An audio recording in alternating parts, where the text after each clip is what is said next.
adik-adik, selamat hari Minggu, Shalom. Selamat datang di Sekolah Minggu Tunas Pekabaran Injil Jemaat GPM Immanuel Karpan. Baku dapat lagi dengan kakak Jesi di hari ini. Bagaimana adik-adik pun kabar? Kakak Jesi harap adik-adik semua dalam keadaan sehat. Hari ini kita mau belajar lagi, tapi jangan lupa kasih siap Alkitab, buku catatan, dan pena, supaya kalau ada hal penting, adik-adik bisa catat. Tapi sebelum kita mulai proses belajar, mari kita berdoa. Tuhan Yesus yang baik dan banyak per waktu dan kesempatan yang Tuhan Yesus kasih par katong selaku anak-anak tanggung 2. Sekarang katong mau mulai proses belajar. Katong mohon tuntunan Roh Kudus supaya sebentar apa yang katong baca, apa yang katong pelajari bisa katong mengerti lalu bikin akan dalam katong hidup. Ini katong doa dalam nama Tuhan Yesus katong berdoa. Amin. Adik-adik, hari ini katong ada di pertemuan ke-16 dengan pokok bahasan perwujudan Injil Yesus Kristus dan subpokok bahasan pengampunan yang memulihkan.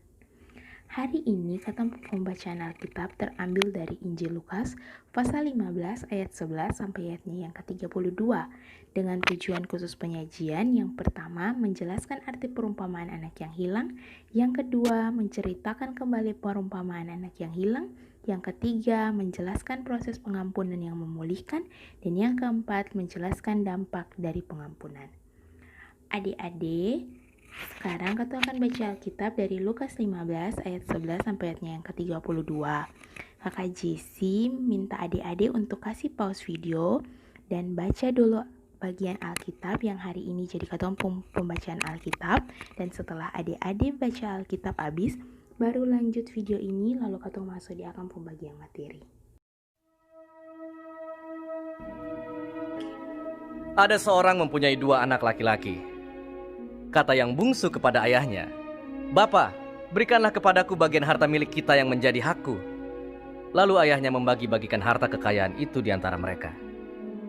Beberapa hari kemudian, anak bungsu itu menjual seluruh bagiannya itu lalu pergi ke negeri yang jauh. Di sana ia memboroskan harta miliknya itu dengan hidup berfoya-foya. Setelah dihabiskannya semuanya, timbullah bencana kelaparan di dalam negeri itu dan ia pun mulai melarat. Lalu ia pergi dan bekerja pada seorang majikan di negeri itu. Orang itu menyuruhnya ke ladang untuk menjaga babinya. Lalu ia ingin mengisi perutnya dengan ampas yang menjadi makanan babi itu, tetapi tidak seorang pun yang memberikannya kepadanya. Lalu ia menyadari keadaannya. Katanya, "Betapa banyaknya orang upahan bapakku yang berlimpah-limpah makanannya, tetapi aku di sini mati kelaparan. Aku akan bangkit dan pergi kepada bapakku dan berkata kepadanya, 'Bapa, aku telah berdosa terhadap sorga dan terhadap Bapa. Aku tidak layak lagi disebutkan anak Bapa. Jadikanlah aku sebagai salah seorang upahan Bapa.' Maka bangkitlah ia dan pergi kepada bapaknya. Ketika ia masih jauh, ayahnya telah melihatnya. Lalu tergeraklah hatinya oleh belas kasihan. Ayahnya itu berlari mendapatkan dia lalu merangkul dan mencium dia. Kata anak itu kepadanya, 'Bapa, aku telah berdosa terhadap sorga dan terhadap Bapa. Aku tidak layak lagi disebutkan anak Bapa.' Tetapi ayah itu berkata kepada hamba-hambanya, 'Lekaslah bawa kemari jubah yang terbaik, pakaikanlah itu kepadanya, dan kenakanlah cincin pada jarinya, dan sepatu pada kakinya. Dan ambillah anak lembu tambun itu, sembelihlah dia, dan marilah kita makan dan bersuka cita. Sebab anakku ini telah mati dan menjadi hidup kembali.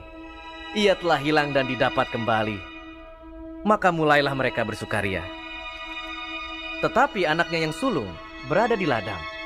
Dan ketika ia pulang dan dekat ke rumah, ia mendengar bunyi seruling dan nyanyi tari-tarian. Lalu ia memanggil salah seorang hamba dan bertanya kepadanya, apa arti semuanya itu. Jawab hamba itu, 'Adikmu telah kembali, dan ayahmu telah menyembelih anak lembu tambun, karena ia mendapatnya kembali dengan sehat.' Maka marahlah anak sulung itu, dan ia tidak mau masuk. Lalu ayahnya keluar dan berbicara dengan dia. Tetapi ia menjawab ayahnya, katanya, 'Telah bertahun-tahun aku melayani Bapa, dan belum pernah aku melanggar perintah Bapa. Tetapi kepadaku belum pernah Bapa memberikan seekor anak kambing untuk bersuka cita dengan sahabat-sahabatku. Tetapi baru saja datang anak Bapa yang telah memboroskan harta kekayaan Bapa bersama-sama dengan pelacur-pelacur, maka Bapa menyembelih anak lembu tambun itu untuk dia.' Kata ayahnya kepadanya, "Anakku, engkau selalu bersama-sama dengan aku, dan segala kepunyaanku adalah kepunyaanmu. Kita patut bersuka cita dan bergembira, karena adikmu telah mati dan menjadi hidup kembali. Ia telah hilang dan didapat kembali." Adik, dari kisah perumpamaan anak yang hilang tadi yang katong nonton, itu Tuhan Yesus mau ajarkan para murid-murid dan katong semua.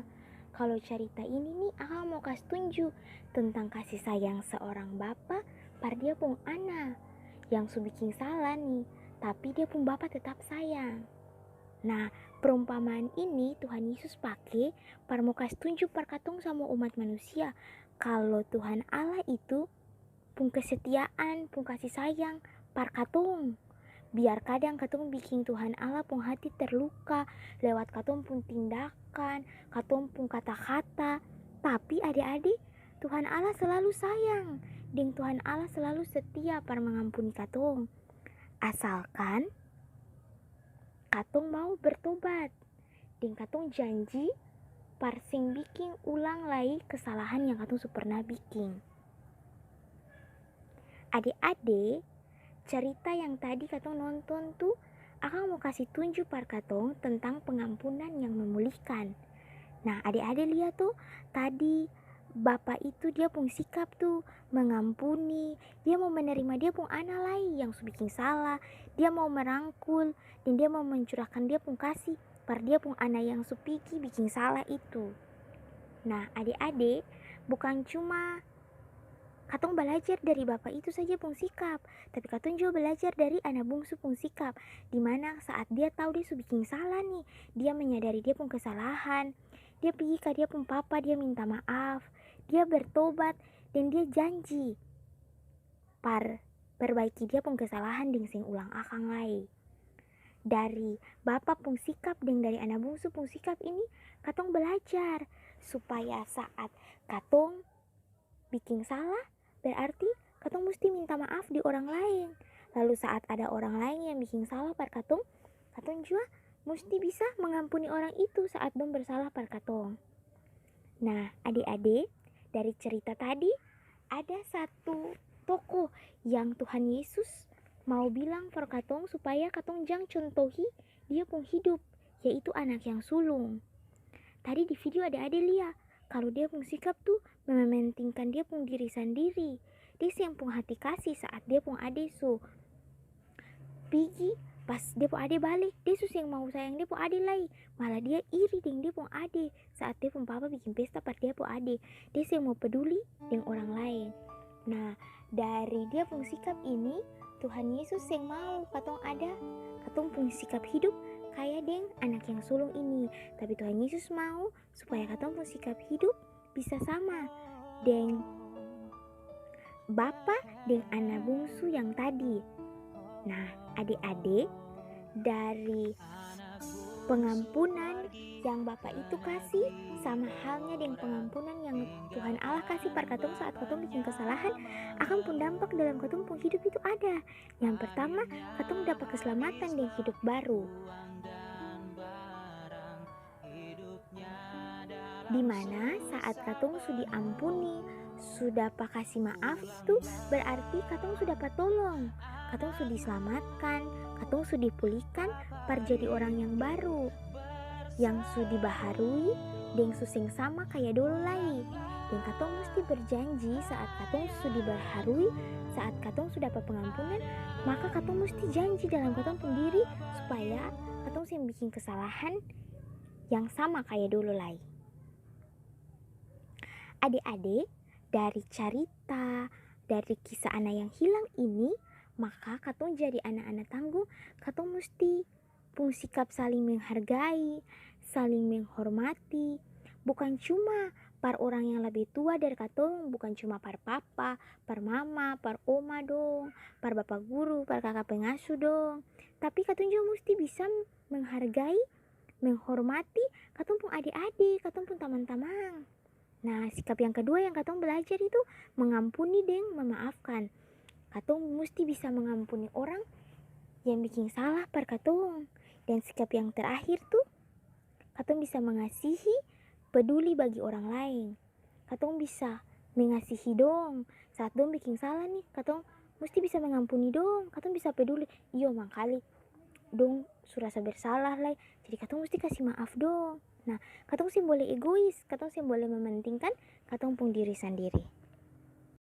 Adik-adik, katong pun proses belajar di hari ini boleh selesai. Tapi sebelum itu, mari katong berdoa. Tuhan Yesus yang baik dan banyak par waktu dan kesempatan yang Tuhan Yesus kasih per katong selaku anak-anak tanggung 2. Katong boleh belajar dan katong boleh baca Alkitab.